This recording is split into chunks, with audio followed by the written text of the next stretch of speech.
Should Canada help in North Korean standoff? Last missile test brings political question into stark relief as MPs call for emergency debate.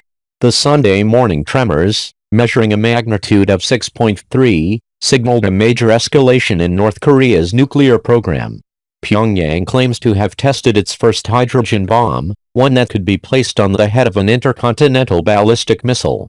Though the size and scope of what happened still has to be verified at time of this writing, U.S. President Donald Trump confirmed the event in a series of tweets.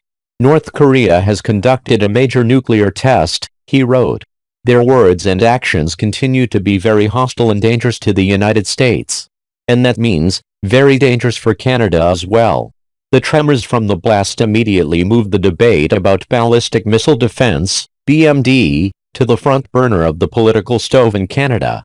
North Korea's state media claimed, in its usual brutal syntax, that their sixth nuclear test means they have reached their goal of completion of national nuclear power.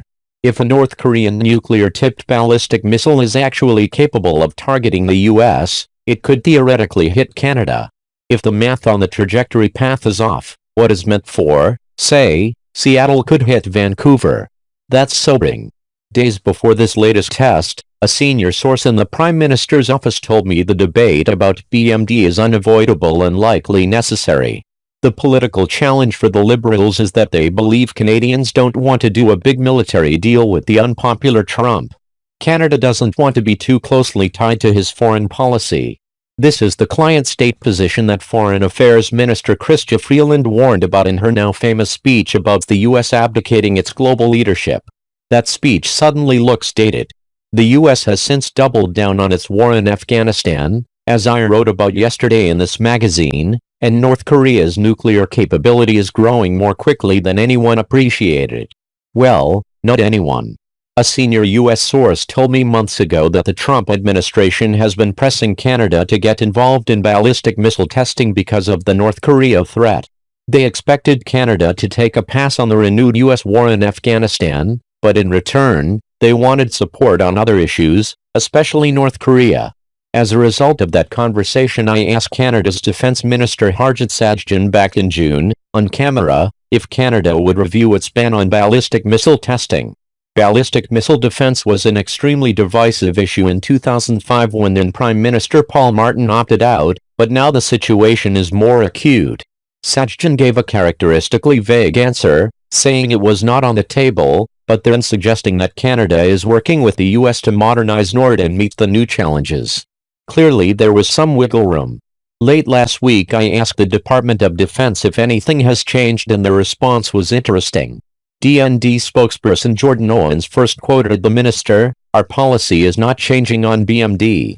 What we are going to be doing, as I stated, is looking at all perils of threat from air, maritime and underwater. We will look at the air threat as well in our future discussions on NORAD modernization." So far, not much new. But then she went on. So while Canada's new defense policy does not change our position on BMD, it does commit us to continue ongoing collaboration with our U.S. counterparts on ways in which we can evolve our approach to North American defense. The new defense policy commits the Government of Canada to examining, through NORAD modernization, territorial defense against all perils, including threats from cruise missiles, ballistic missiles, and other future technologies to provide Canadians with greater security at home. In politics, that is how you avoid saying no.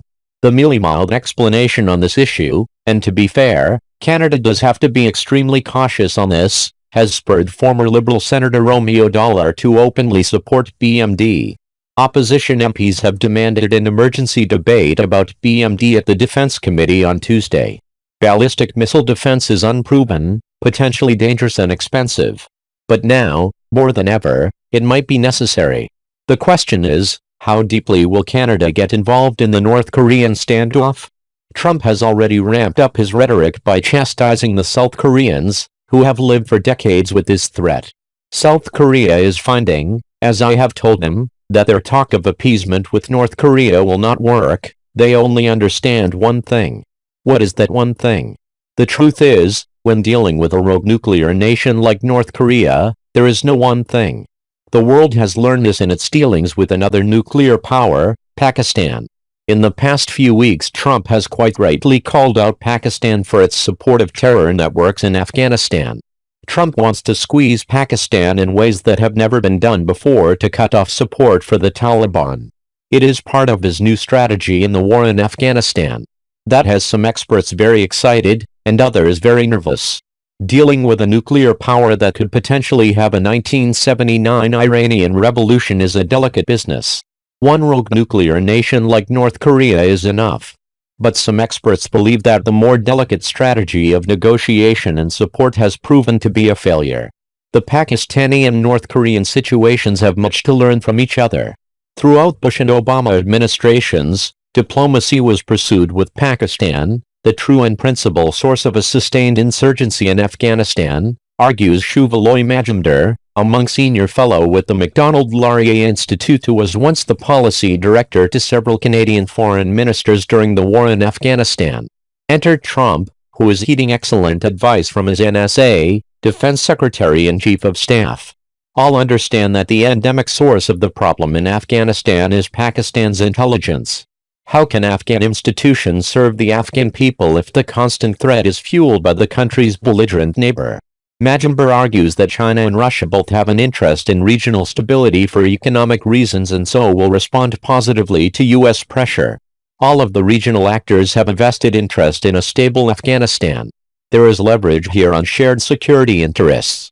The U.S. had already cut its military assistance to Pakistan under Trump. Pakistani military leaders are now in a position where they are increasingly isolated.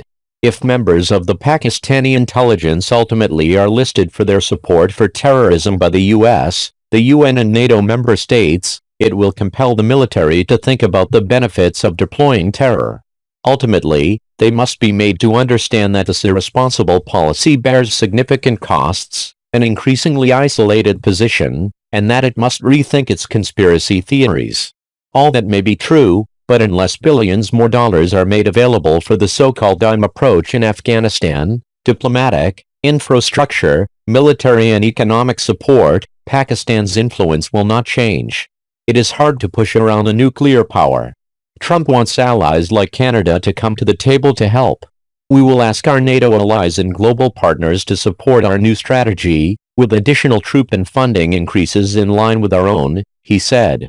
Canada will refuse, but that will likely mean giving up on another crucial file, ballistic missile testing. The tremors felt from the North Korean nuclear test have destabilized the world, from Pakistan to Canada. It's all connected. It always has been. In late June of 1950, Canada began its 3-year combat involvement with the UN in the Korean War. 516 Canadians were killed.